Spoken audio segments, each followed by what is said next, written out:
Welcome to RxRecap, brought to you by Quest Nutrition. Visit questnutrition.com. I'm Dave Palumbo, and today we're going to wrap up this past weekend's 2017 IFBB New Zealand Pro. And to help us do that, we have the man that runs bodybuilding in New Zealand, former IFBB Pro, Moe ElMoussawi. Welcome, man. Hey. You're only what, like 4,000 miles away from us? No, I mean 40,000 miles away from us? Pretty much, yeah. Kind of like you could swim it, I guess. Mo, you've been holding this show in New Zealand. I actually was there in 2012. You've been holding the show since 2008. You've been doing this for 8 years now. The show has grown. This is the first year, I believe, you've had an open men's show here. Actually, it's the second year. 2008, I had Dexter Jackson, Tony Freeman, and that was the first year we done it. Why did you stop doing the open, and then you took some time, you did bikini, you did a couple other divisions, and now all of a sudden you got men's bodybuilding back here again? No, the bikini was a new class and men's physique new class, so you needed to kind of promote those classes by bringing pro bodybuilding, pro men's physique and pro bikini to New Zealand. So we needed to grow these divisions, and then we'll bring back bodybuilding, I guess. Sure.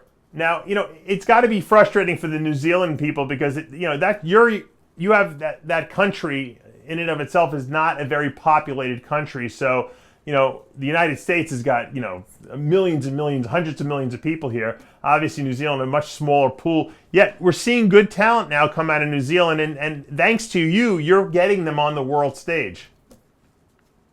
Well, thank you, Dave. I've been doing this now for 22 years. I'm very passionate about it.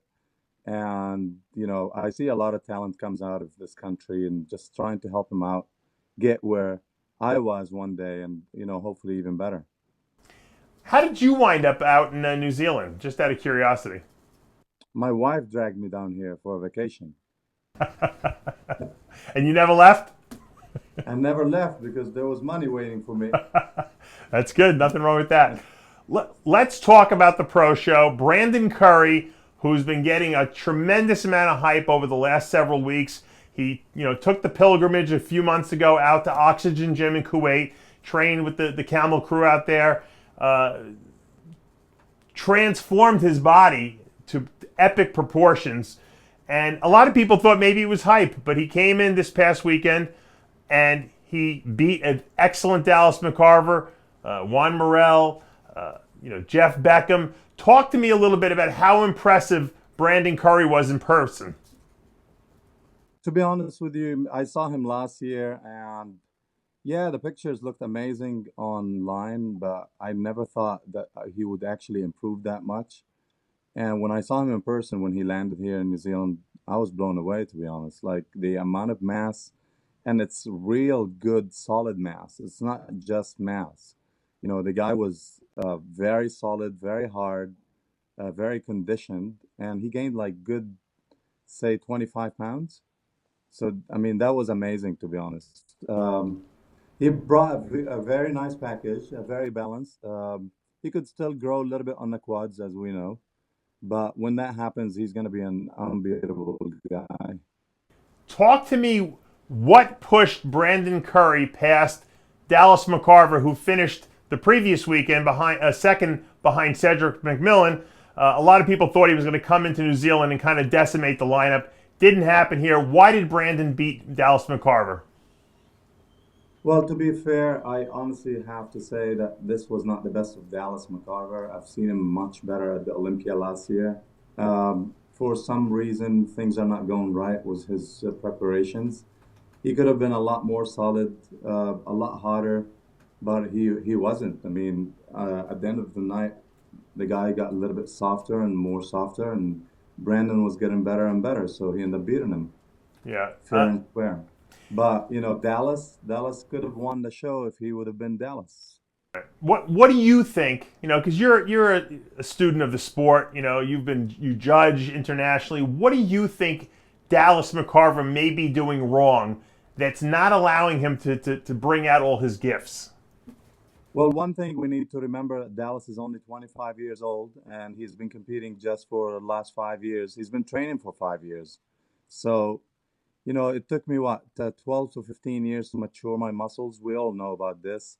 He's still not very mature. I mean, it's going to take him another couple of years to mature that muscle.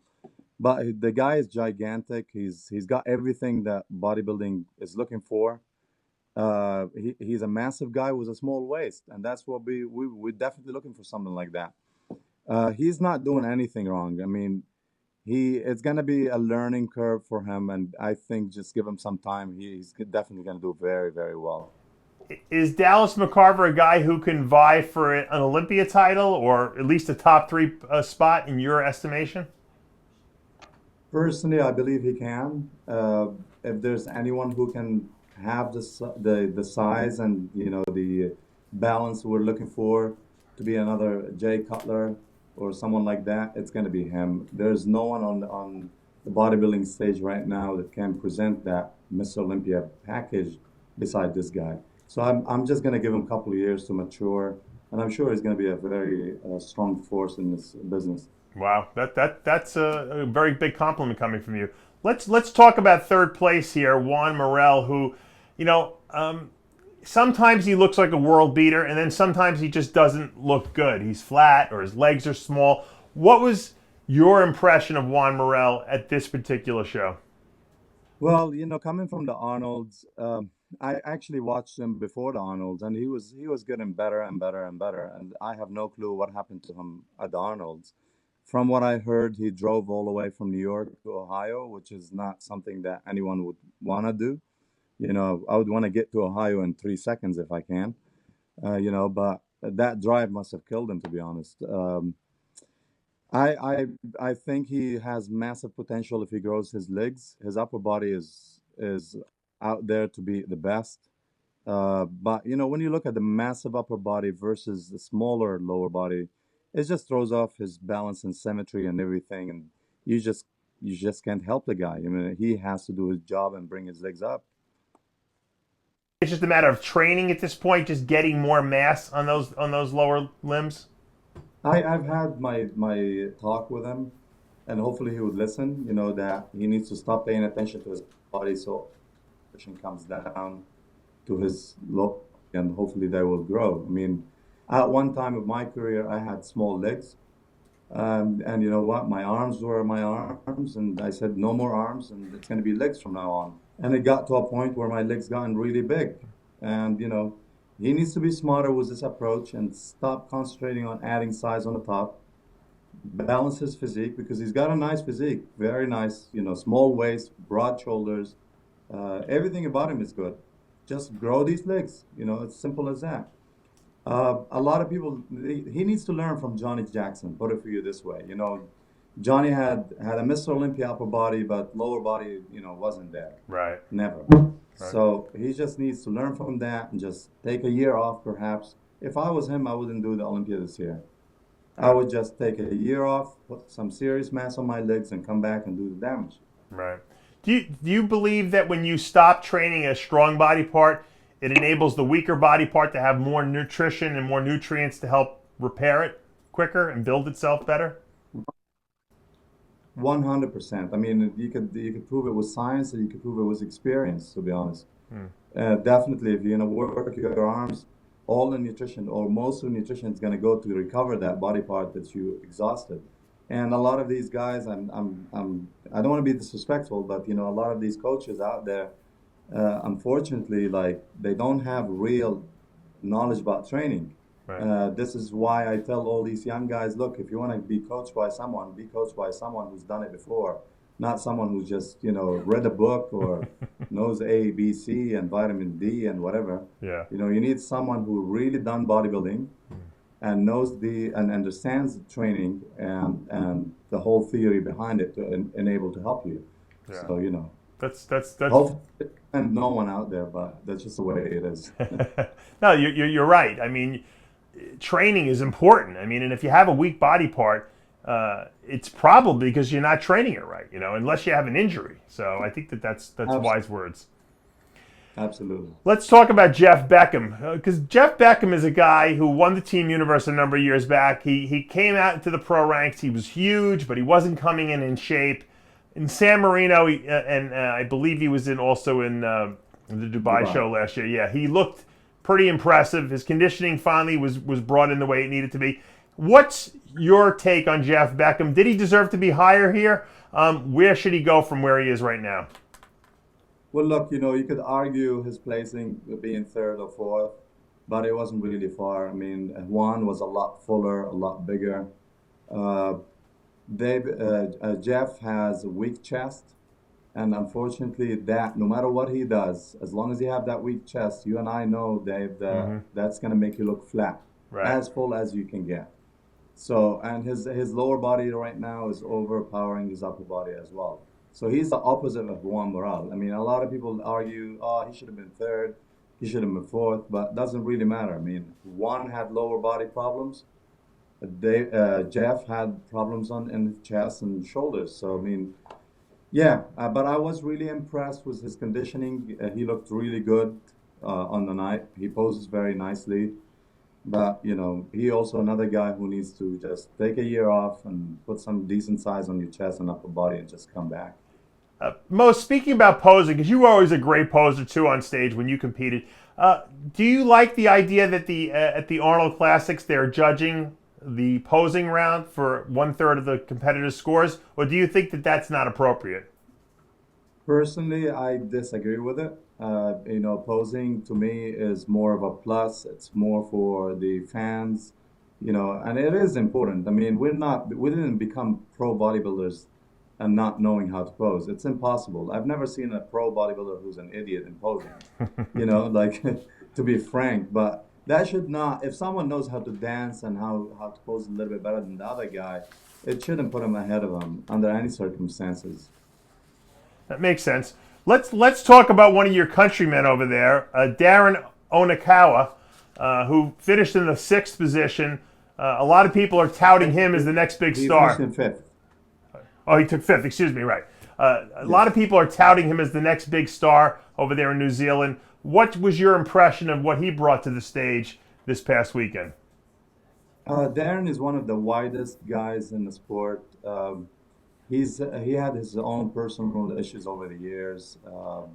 He's 41. He took 5 years off and tried to make a comeback. He was very successful, to be honest, in bringing it back. He definitely needs attention, to actually get somewhere. He is the best guy we have in New Zealand right now, the best bodybuilder we have.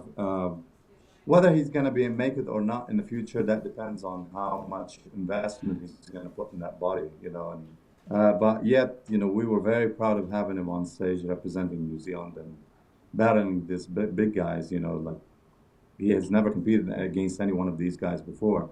And he stood his ground. He came in condition, could have been a little bit fuller.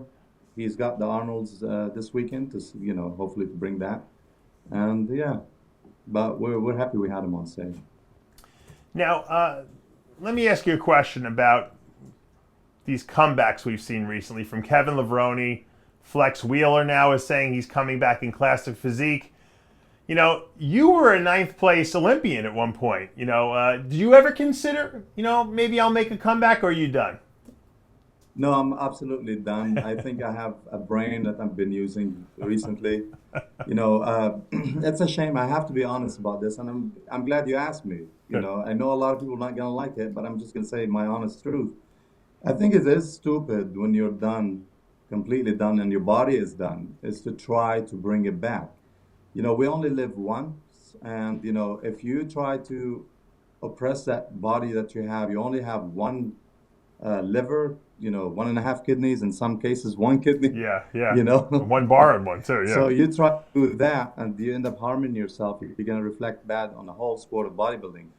And then if you want to come back, make sure you come back strong. With all due respect to Kevin, I don't think the comeback was necessarily, to be honest. But props to him. He came back and he looked good enough, but not the Kevin we know. He will never be the Kevin we know. No. Once you're done, you're done. You and I know, you're not coming back after 12 years and you're going to come back the same way. And Battle, it was a guy who's never stopped. Right. So to me, I would drop here live on your show. I would say, please, to Flex Wheeler, don't do it. As simple as that. Please don't do it. We love you, we respect you, but you're still an idol. Keep that idol image up in our heads, and just don't do it. I think those are very wise words, Mo, and hopefully maybe they'll be heard with open ears and open eyes. Now, I have a question because this New Zealand show has been getting bigger and bigger every year. You had Classic Physique this year. Matteo Vehu won that from New Zealand. He'll qualify for the Classic Physique Olympia in September. Where would you like to see this New Zealand Pro show grow to, like, say, 5 years from now? I'd definitely like to. Well, the show was not just a pro show, it was an international show as well. So we had people from all over the world, different countries. We had like 8 or 9 countries involved in the amateur part. I'd like to grow it to a full pro show where all the classes are involved. Definitely would need support for that, but it's happening, and I think within the next 2 or 3 years that will happen. And hopefully we'll have you down here. Yeah, again. That would be great. Do you have any plans to put, open like an expo type of thing, like they do in the Arnold? We're definitely looking at that too. We're working with a couple of people right now who's involved in expo. I spoke to Tony, and he's interested, from Australia to come and do it here as well. So we'll see. We'll see how it goes. Yeah, well, you're doing a great job there in New Zealand. I know it's not, like I said, the hugest country with the biggest talent pool, but you seem to be promoting that, putting it on the map. You have an open men's show here. A lot of places don't have that. Congratulations on everything you're doing for the sport, Mo, and I always appreciate your direct, radical honesty. Thank you so much for having me. All right, and that'll take us to the end of an episode of RX Recap, brought to you by Quest Nutrition. Visit questnutrition.com. I'm Dave Palumbo, and we'll see you next time.